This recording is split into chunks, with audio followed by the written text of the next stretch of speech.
चोर आवेगा एक दिन काड़ आवेगा, होशियार रहना रे नगर में चोर आवेगा, जागृत रहना रे नगर में चोर आवेगा। ये गाना बता देता हूँ, कह रहा होशियार रहना नगर में चोर आवेगा, जागृत रहना नगर में चोर आवेगा। अब कबीर साहब जिस चोर की बात कर रहे हैं, वो चोर जो है वो यमराज है, यम है, काड़ है। वो कब आएगा कैसे आएगा हमें नहीं पता। हर लाइन में बताया उन्होंने कि तेरे साथ क्या होने वाला है, जो तू इकट्ठा कर रहा है उसका क्या होने वाला है। तो थोड़ा शब्द को ध्यान से सुनना, क्या कहा है आगे। तीर तोप तलवार न बरछी ना बंदूक चलावेगा, तीर तोप तलवार न बरछी ना बंदूक चलावेगा। ओ आवत जात नजर नहीं आवे, आवत जात नजर नहीं आवे, भीतर घूम घुमाएगा, होशियार रहना रे नगर में चोर आवेगा, जागृत रहना रे नगर में चोर आवेगा।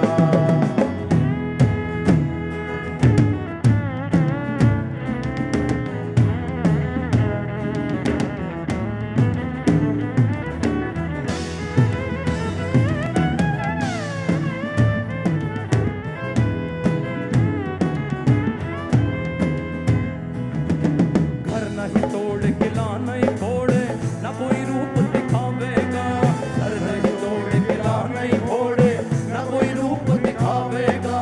इस नगरी से उस काम नहीं, इस नगरी से उस काम नहीं, है तुझे उठा ले जाएगा, होशियार रहना रे नगर में चोर आवेगा, जागृत रहना रे नगर में चोर आवेगा।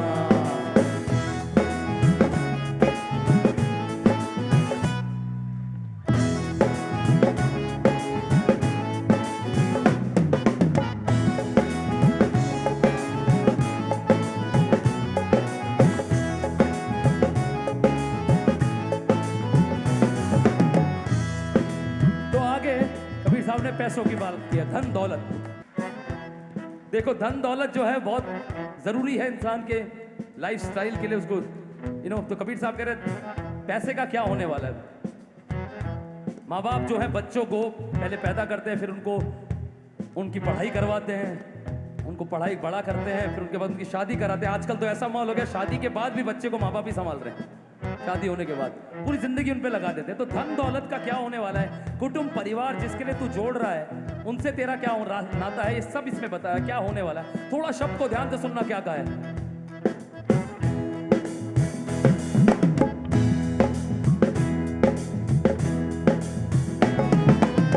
धन दौलत और माल खजीना यही धरा रह जाएगा, धन दौलत और माल खजीना यही धरा रह जाएगा। ओ भाई बंधु और कुटुंब कबीला, भाई बंधु और कुटुंब कबीला खड़ा देख रह जाएगा, होशियार रहना रे नगर में चोर आवेगा, जागृत रहना रे नगर में चोर आवेगा।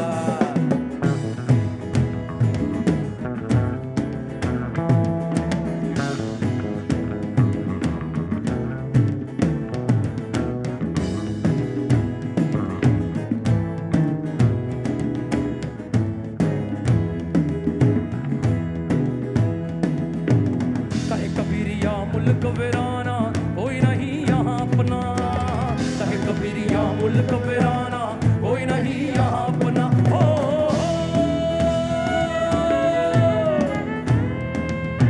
अंत में आ गए।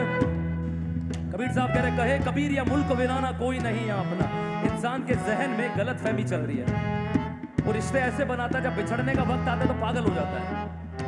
हमें लगभग 9 साल हो गया कबीर को समझ रहे हैं और उनको गाने की कोशिश कर रहे हैं। हमें जो लगता है इंसान जो है ना वो नंगा आता है नंगा जाता है, चाहे कोई भी हो, चाहे वो हिंदू हो, मुस्लिम हो, सिख हो, ईसाई हो, अमीर हो, गरीब हो, बड़ी जात का हो, छोटी जात का हो, कुछ नहीं। एंड अब आखिर समय पे सबको थोड़ी सी जमीन मिलेगी, किसी को जला दिया जाएगा, किसी को दफना दिया जाएगा। उसके अंदर ना गाड़ी जाने वाली है, ना घर जाने वाला, कुछ नहीं जाने वाला है। तो कबीर ने बताया कि भाई तू कैसे आया है और तू कैसे जाने वाला है। थोड़ा शब्द को सुन लेना, जिंदगी का असली सार बता दिया क्या होने वाला है हमारे साथ। क्या कहा है?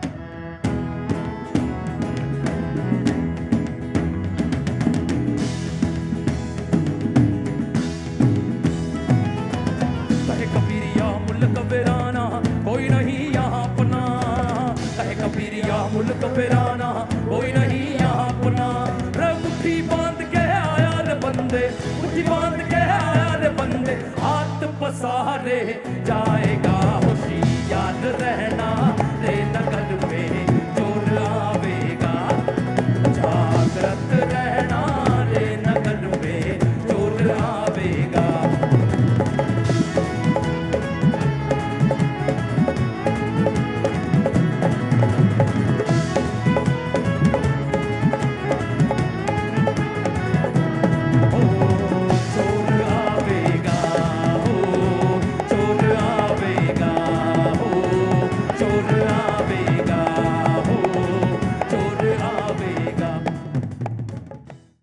एक समय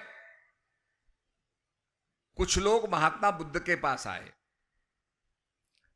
कहने लगे प्रभु हमारे गांव में एक अंधा व्यक्ति रहता है, हम उस अंधे व्यक्ति को प्रकाश के बारे में कहते हैं कि प्रकाश ऐसा होता है कि सब कुछ दिखने लगता है, everything becomes clear and crystal, हर चीज जो है दृष्टिगोचर होने लगती है, जो प्रकाश के बिना दृष्टिगोचर नहीं होती। तो अंधा व्यक्ति कहता है भाई मैं नहीं मानता ऐसा कुछ होता होगा, क्योंकि मुझे तो कुछ दिखाई नहीं देता। अगर प्रकाश है तो मुझे बताइए, दिखाइए। तो गांव वाले कहने लगे कि अब हम इसे कैसे दिखाएं? तो उसने कहा दिखा नहीं सकते तो भाई स्पर्श ही करा दो, मैं छू लूं प्रकाश को। लोगों ने कहा भाई ये भी नहीं हो सकता। तो उसने कहा ऐसा करो कि उसको बजा के दिखा दो,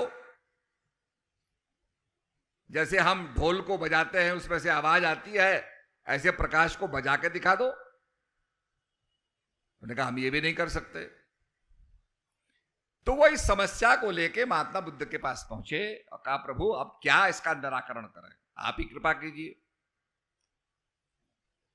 बुद्ध ने बात की तो संदेह ने कहा साहब या तो मुझे दिखा दो, या बजा के दिखा दो, या स्पर्श करा दो, मैं छू लूं।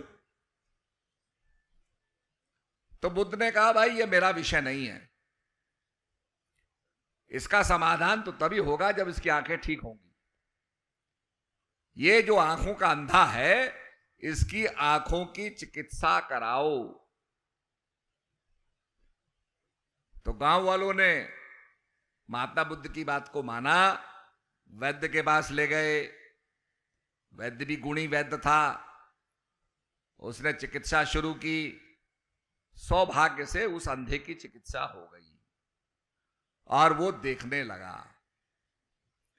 अब जब देखने लगा तो उसे पता चल गया प्रकाश क्या है, व्हाट इज लाइट।